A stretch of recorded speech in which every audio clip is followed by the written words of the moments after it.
Hello, everyone. Welcome to another episode of Off the Cuff. It's now the day after or the night after the EU election results. And my, it's been quite a horrible and lovely result. I'm not going to lie, I knew the Brexit Party would do well. But I am very, very disappointed to see UKIP suffer so much. And that's kind of what frustrated me so much in this result, really. So yeah, as we've all seen, UKIP has done pretty badly. I think it's about 3 to 5% most places, but all across the board, it's been pretty bad. Which you know some people aren't too surprised by. But I've been looking at a lot of people saying, "Oh, Batten should step down now," because his direction clearly hasn't worked. And I'm kind of the mind that I don't think UKIP could have done anything about this result. Just looking at how it turned out, you know, the moment Nigel Farage decided he was going to leave and start his own party, it's kind of like I can't remember, there is a term for this, but basically it was settled. It was determined already at that point. And it's been an interesting thing to look at. So basically, I've been speaking to a lot of UKIP members, and a lot of them say, "Oh yeah, I'm voting Brexit Party," and they always seem to have the same reasoning, which is that the Brexit Party was going to win. Which personally, I'm like, well, that's not. You don't vote for the winning team. You vote for the team you believe in. But that aside, I think that just really was a horrible way to go, because basically all these people went and voted for the Brexit Party instead of UKIP, and now UKIP has just lost tons and tons of votes. In fact, I'm pretty sure every single vote that the Brexit Party has lost has probably gone to every vote that the UKIP has lost has gone towards the Brexit Party, which frankly I kind of blame on. I blame all the people who decided to vote Brexit Party instead of UKIP. I'm not going to harbor any ill will towards them. I'll try anyway, and I can take the losses. I don't think UKIP has really lost. Not like in the long view, but the big the big disappointment, the big thing that I cannot really just brush off is Batten stepping down, basically. The fact that he lost his seat means that he doesn't intend to run for leadership again. And this is for me, this is probably the biggest disappointment, because Batten has been most of the reason I joined, and he's been most of the reason that I'm actually, really interested in how UKIP is doing. And I think he's the one keeping Carl on board. Carl Benjamin, that is. Now, yeah, just looking at how UKIP has done, it's been kind of horrible. And the reason I'm worried about Batten just being thrown off is because that's like a permanent loss. I don't believe the Brexit Party is going to last. The Brexit Party have no policy, have no manifesto, but they do have members from all over the place. And I reckon the moment that they come to actually determine a policy, they'll lose a lot of support. At least that's my hope. UKIP is the one with the power locally.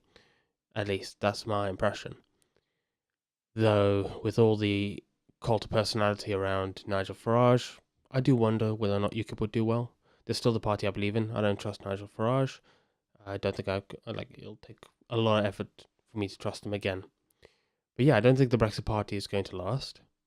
They don't have, the principles to stand behind. It's just Brexit and nothing else. What happens after Brexit? And that's the question. But it's not just been bad for UKIP, has it? So we've seen that Tommy Robinson, he's not done too great. He got 38,908 votes, which amounted to 2.2%. A lot of people are laughing him out, basically saying, haha, look how he did. Now, I would say he did pretty well. I'm pretty sure he did better than any other independent candidate has ever done. Don't quote me on that, but he's he did really well, considering the fact that he had no press coverage. He had no brochures or leaflets, no anything going out. He just had his own campaign. Actually, I think he might have done a bit of leafleting, but it was all run by him and his donations. So, yeah, I know he failed to win his seat. I'm surprised by that. I was expecting him to do really, really well. But, yeah, it's unfortunate to see that he didn't do so well. In fact, apparently UKIP did better than him. But, all in all, I think if you look at the map of it, it's all looking pretty... Like a lot of people saying, oh, you see, this shows that Remain is still strong. I mean, in Scotland, SNP did brilliantly. But if you look at the map there, Brexit Party pretty much won throughout. Which, I'm not happy to hear about. I'm not happy about that at all. Because I don't like the Brexit Party. But, yeah, I think the biggest loss has been Jared Batten losing his seat. He's allegedly associating the party with the far right. What's new though? That was already the case, wasn't it? It's funny how many times they'll rewrite history. But I think we need to try and convince Batten. We need to convince Batten to stand again. Because I don't really trust any of the other people that might stand for leadership. I don't think that they've got the hard standing that Jared Batten has. He's shown a willingness to stand by Carl and Mark Meakin in all of this. And really, I think he's just the one to lead the party something great. What I find funny about this Mirror article here is it says here that the Lib Dems came first in the capital with 3 MPs, and it was saying how they, I believe it says here that the Lib Dem votes surged in London, and that's the reason that Batten lost his seat. But if you look at where most of the votes that came out of, they all came out of UKIP, and I can tell you, they did not go to the Lib Dems. Because anyone who was voting for UKIP was not voting for a pro-Remain party. Anyway, so I think it's not looking good. I did say just the other day that, UKIP is in trouble. They're in a lot of trouble with all the people who've been standing against Batten and calling him out, starting with Farage to Curtin and to Hookham now. If Hookham stands as leader, I'm a bit concerned, because I don't think that he understands UKIP's policies and what the UKIP membership have. I believe that Batten has a much better connection to the UKIP membership than the leadership, and I'd rather have a leader who's connected to the members than the leaders of the party. But we'll have to see how it goes. Hopefully we can convince Batten somehow. You can't force him, obviously, but I worry about the party if it's not Batten, because a lot of the other leaders just don't have the balls, basically, to stand up against the media, stand up against the establishment. And Batten has proven through fire that he can actually stand against whatever odds. Even when his own allies are saying, no, you're wrong, he is saying, no, I'm right. And I don't believe it's his fault that UKIP did so badly. I don't think there's anything UKIP could have done to avoid it. As soon as Farage decided he was starting his own party, as I said, it was settled. So now it's down to see what happens next, because I think UKIP can still recover. But like I've said before, I don't want to be blind about that. UKIP needs a way to recover. I just believe that UKIP has a strong foundation, but they need to actually build something on top of that foundation, because it's not going to be enough on its own. Anyway, so that's kind of my response to the elections. I don't think the Conservatives and Labour have anything to were any threat in the EU elections. The Lib Dems were an interesting turnout. A lot like the amount of results they got.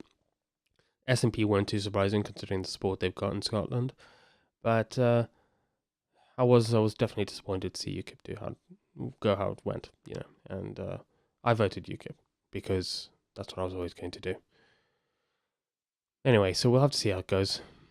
I'm not so sure I trust Farage to actually deliver. We'll see. But till then, hopefully we can convince Batten to stand, and hopefully that we can rise up again. On the next video, don't know when that'll be yet, but I wanted to talk about, I'm probably going to be talking about the Borderless documentary that Lauren Southern released. And I also wanted to do a little bit of a review of the contributor covenant, just for any other developers out there who might not know about it. Anyway, that's everything from me for now. Till then, I'm gonna see how things go as the flames settle after this massive bonfire.